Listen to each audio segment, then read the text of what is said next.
Welcome to the Tech Egg. Don't get scrambled. Enjoy the video. Remove the Xbox drive and inspect its size. 2. 5 inches for laptop-style drives or 3. 5 inches for desktop drives. Choose a SATA to USB adapter that supports 5V and 12V rails for 3. 5-inch units.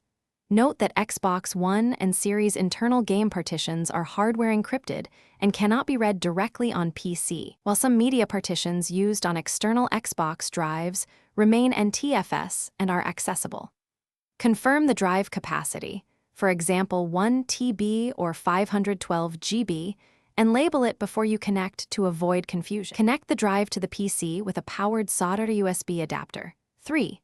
5-inch drives require a power brick supplying 12V and 5V, while 2.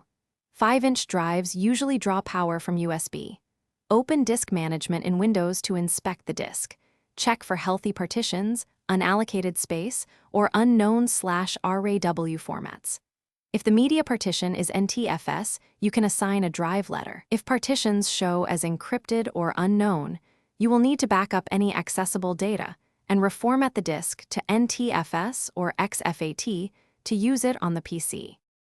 If you accept data loss for game content, right-click the disk in Disk Management, choose Initialize Disk, pick GPT for drives over 2 TB or MBR for smaller drives, create a new simple volume, and format as NTFS for Windows-only use or XFAT for cross-platform compatibility.